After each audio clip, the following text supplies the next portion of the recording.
أعوذ بالله من الشيطان الرجيم. بسم الله الرحمن الرحيم. رب اشرح لي صدري ويسر لي أمري واحلل عقدة من لساني يفقه قولي. صدق الله العظيم. زما محترمو طالب المانو رونو، د قوانینو صرف بسلسله کې دا زمونږ لومبی درس دی. تاسو دا اهمه خبره دا د ځان سره یاد ساتئ چې په دې دروسو کې به مونږ هغه قوانین هغه ذکر کوو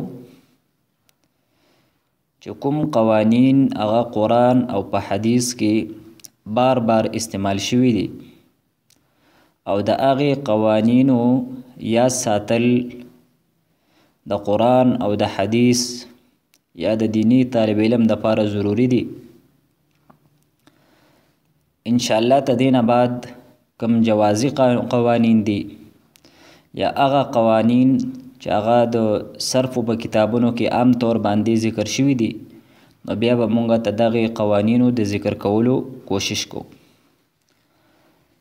نو په دې سلسله کې چې کوم لومبی قانون مونږ ذکر کوو، نو دا هغه قانون دی چې کوم قانون د صرف په کتابونو کې د ضربتم په نوم باندې مشهور دی، او تدې قانون بل نوم هغه کوم هم تم والا قانون دی. دا قانون د صرف علماو په مختلفو اندازونو سره ذکر کړی دی، لیکن زه تاسو ته دا قانون په هغې انداز سره ذکر کوم چې د علم الصغی مصنف هغې په خپل کتاب کې ذکر کړی دی.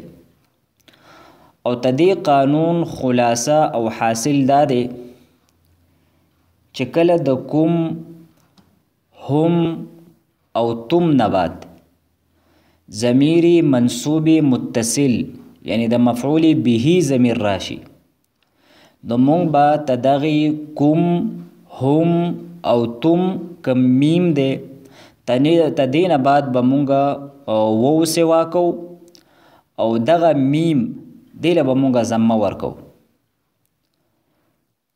د قانون حاصل او خلاصه دا ده چې کله د کوم هم او تم نه بعد ضمیر منصوب متصل یعنی د مفعول به ضمیر راشي، نو مونږ به تدغې کوم هم تم تدې د میم نه بعد وو سوا کو او د وو نه چې مخکې کم حرف دی او هغه میم دی، مونږ به تدغې میم دا ساکن دا جزم دا په ضمې سره بدلو.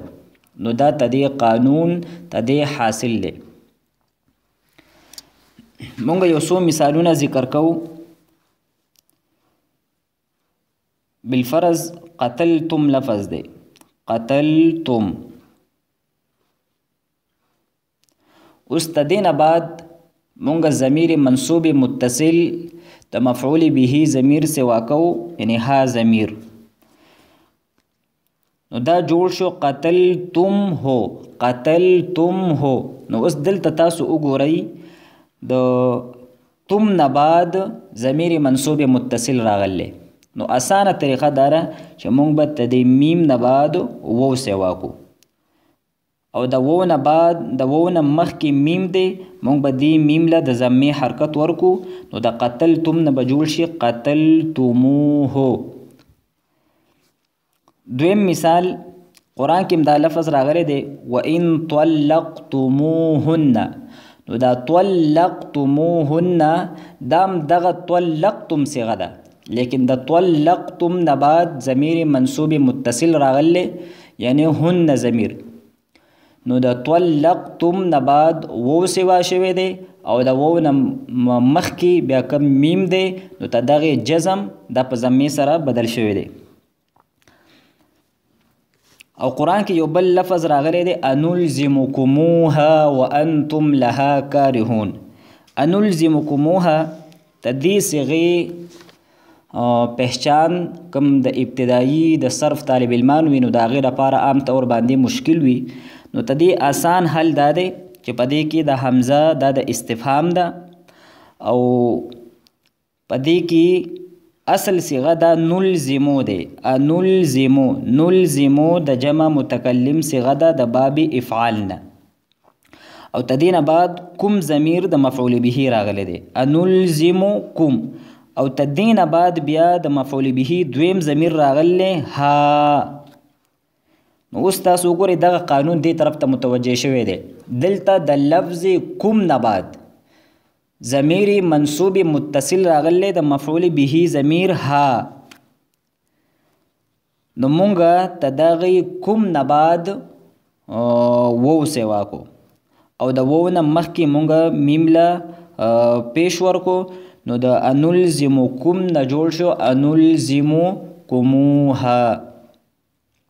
نو د قانون خلاصه او حاصل دا شو چې کله د کوم هم تم نه بعد د مفعول به ضمیر راشي یا ضمیر منصوب متصل راشي، نو دغه کوم هم تم تدې د میم نه بعد به مونږ وو سوا کو، او تدې وو نه مخکې چې کوم حرف دی یعنی میم مونږ به دې له ضمه ورکو. وآخر دعوانا ان الحمد لله رب العالمين.